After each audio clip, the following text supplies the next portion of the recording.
Hey guys, Shane, Garage of Constant Sorrow. We're here with the Nomega. Say hi, Nomega. And we're working on brake lines. Let me show you what I did so far. I got started without you the other day. So basically the line goes from here, goes down to the frame rail, up to the cross member, cross to this frame rail, goes back and around to, let's see, right around this, there, right there, that bracket. So I went ahead and cut the line, measured everything, cut it, and then realized what a pain in the hoo-ha is going to be. So I decided to go up and over and just in true get it right, or get it running, don't get it right fashion. So what I'm going to do is just go right here. Let me show you. And it was a pain in the butt to bend that down there. So there and up to this point, then back to the firewall, then over, down. And what happened was the line I'd already cut ended up being too short, so it terminates right there. So I got to make another piece between there and here. So that's what we are going to do. And I've got some clips on the way. I'm gonna attach it to the firewall and everything. I got some of those rubber lined little circular clips. I'm just gonna screw them into there. And I wasn't going to make a brake line making video because there's, you know, probably thousands of them out there. But I figured, what the hell? Let me show you what we got here. Dun-dun. And I had to order one of these off Amazon. So a little kit comes with one of these, and let me put you in the tripod and we'll get started. Okay. So I ordered all this, again, Amazon. They had just a regular copper. This was some kind of nickel copper. Sounded like it was a little tougher and still have the flexibility. It's quite soft, so it's easy to bend. I do have one of these in case I needed to bend, which I did. So basically you just put the line in here. Let's see, which way? So you hook there, put it in there, and then you bend it around this piece. So I went ahead and cut off a piece. And when you do so, I already cleaned this one up, but basically it's going to be, hang on, let me see if you can see this. Where are we at here? Yeah, so right there, it's gonna narrow that tube just a little bit. So what you want to do is open it up just a hair. And I found that this is perfect. A Torx bit screwdriver fits right in the hole. This happens to be a T15, but T10 works also. Just ream it out a little bit. And there you go.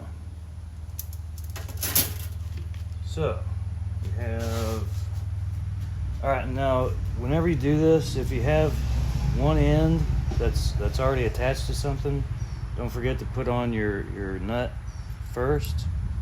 Now since this is just both ends are open, I'm gonna go ahead and flare this end and then slide the nut on, and then slide the other nut on, flare this end. So here's what we got. This is 3/16 tubing. So we put it in here. Take our ferrule and get it about sticking out about the thickness of the head of this ferrule. So that's a little short. There we go, right there. Hold on to it. We're going to unscrew that, clamp it down. And get it tight, because you don't want this thing slipping. Tighten both of these. All right, now I'm gonna open up this one.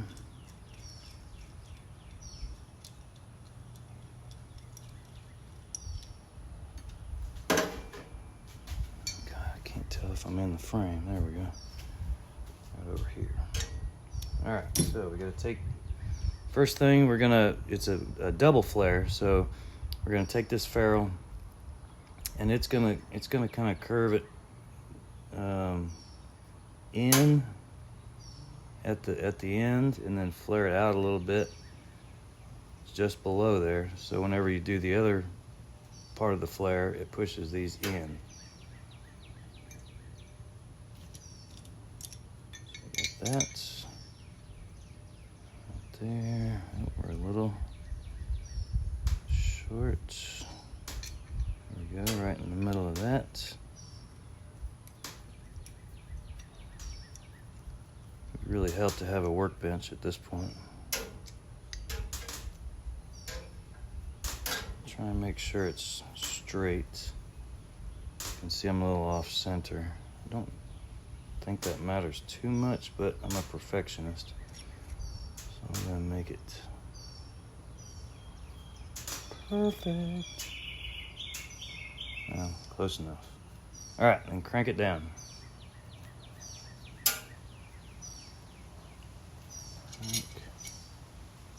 All right. Basically, until you can't move it anymore.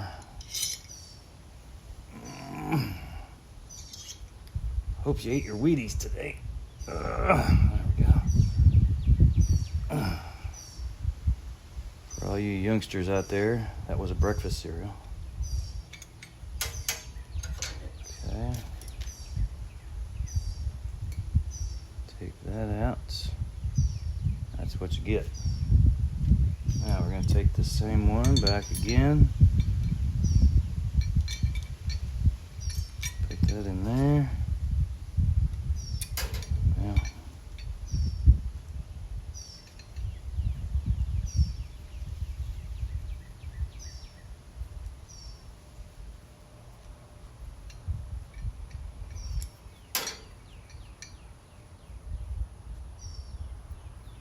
and again, crank it down.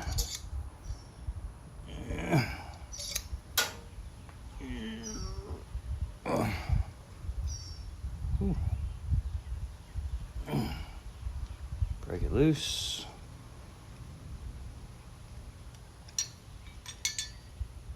And that's what you have there.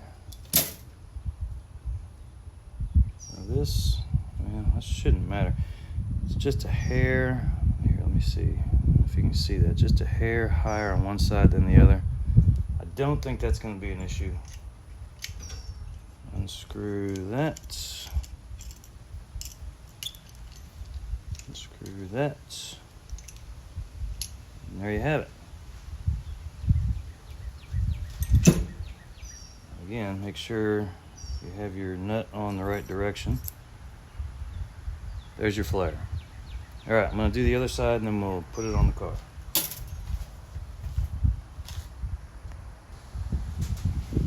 All right, now, I was thinking also, since I went up and over, this won't be able to gravity feed itself. I mean, gravity bleed itself, which is fine. I'll just have to, use the pedal, but still, it's a consideration. I was really thinking maybe I should have gone just down to the back side of that cross member and straight over. That would have worked, but I didn't. So it is what it is. All right, so we're going to take, so we got this union right here. We hooked up our new line, got it bent to approximately the angle that it needs to go in because we want to do this fast. I want to get brake fluid all over the place, but I probably will. Let's see, righty, tighty, lefty, loosey.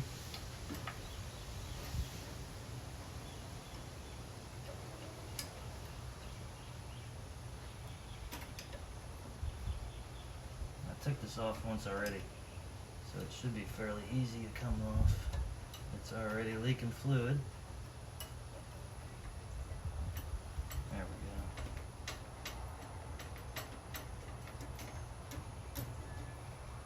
And there it goes.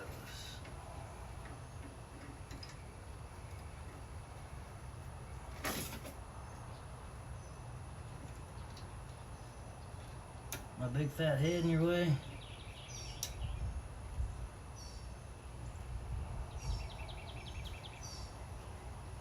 Well, the funny thing is too that the new the brake line kit I bought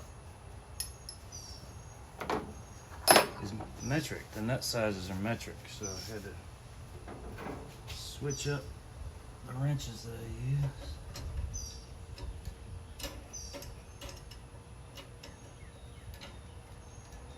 And it's leaking like a sieve. Come on.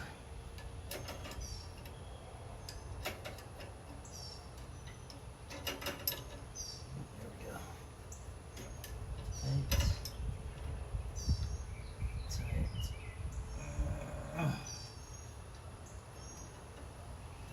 Let's see if it's still leaking. Hopefully not. And it is. God dang it.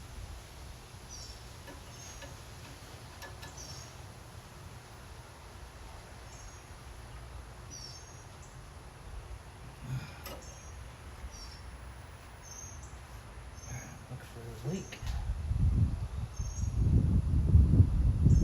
Looks like we got it. Now I have to check this one for leaks too, because I got it pretty tight. But there's no fluid in it, so I'll have to test it under pressure. Let's see if it works. Now I gotta cut this thing out of here. Maybe. I might just cut it off down here and leave it on the frame. Get it running, don't get it right.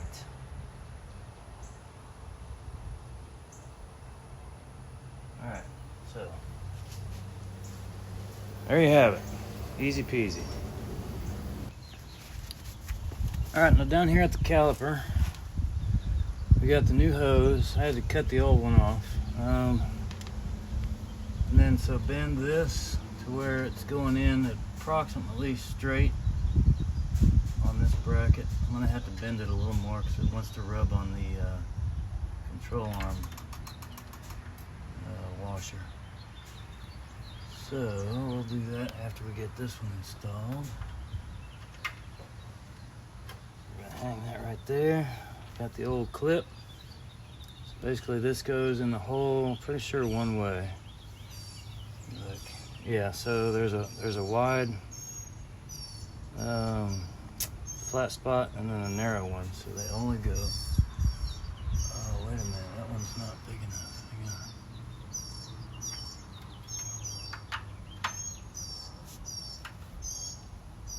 Hang on. Oh yeah, it is, okay. Yep, so it goes in one way, like so. Let me take our clip. Oh, here, let me show you this too. So there's a little ridge inside here. This clip is going to go around it, like so, and hold it in place. Where did my marks go? Right there.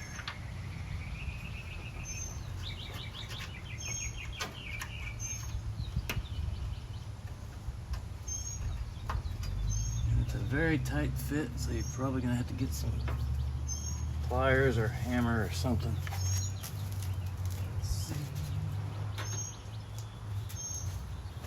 Big clank, there we go. We got no room to move, of course.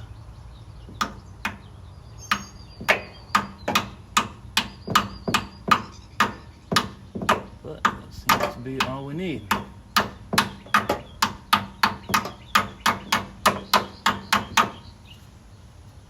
We're gonna call that good enough. All right, I need to turn the wheel so we can see this. All right, I'll be back. All right, I know you can't see this very well, but Got our banjo bolt.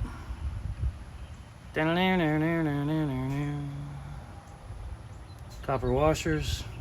One washer on either side of this. Banjo bolt goes through and into the caliper.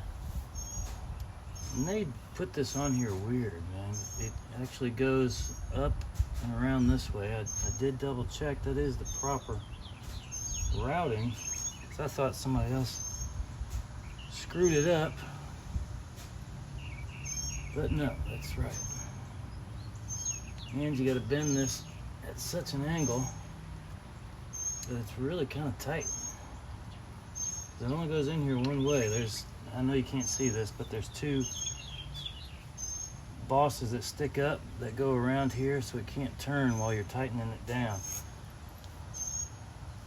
And this thing is, oh right, so this flat goes on the caliper, because the way it's angled, it's actually angled downward just a little bit.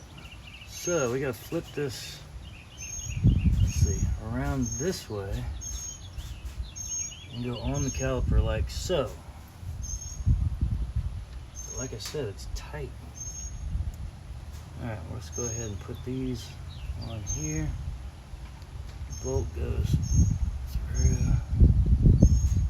I said the bolt goes through. Oh, come on.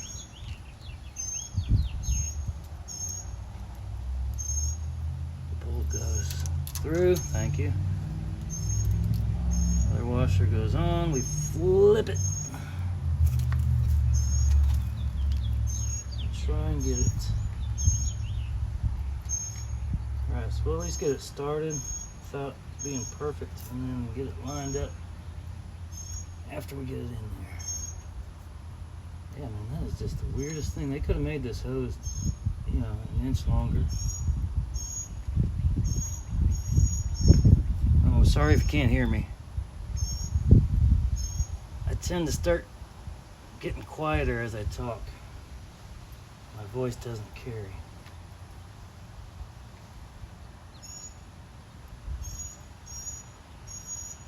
One of my favorite lines in 48 Hours. Nick Nolte's in the police station and his captain's yelling at him to come into the office. And he yells at him again. "You hear me, Cates? Yeah, I hear you. Your voice carries." All right. There we go. Tighten her down. You know, pretty snug. I don't know what the torque spec is on these. It's whatever. Tighten it till you can't tighten it no more. And we're done. So. All right, all hooked up. We got our line going in here. Let me show you this one again. See how far that bends? That's a tight bend. Now that is as far as it's gonna need to go, but still, that's interesting. So we made sure our line is not touching here or here. We come up top. Once I get my clips in, just I'm gonna put like probably one right in here, one right over there is already a hole. And just keep it away from rubbing on anything. We can bend this, you know, as we need to. I might put something on this bolt, put one of those holders right there, just to keep it from flopping around. And you saw I got my bleeder set up, going into the fluid. We got it cracked loose a little bit.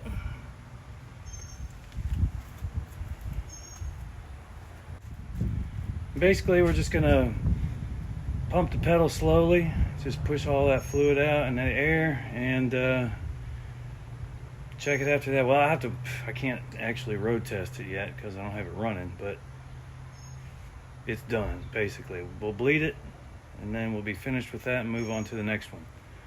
All right, talk at you later.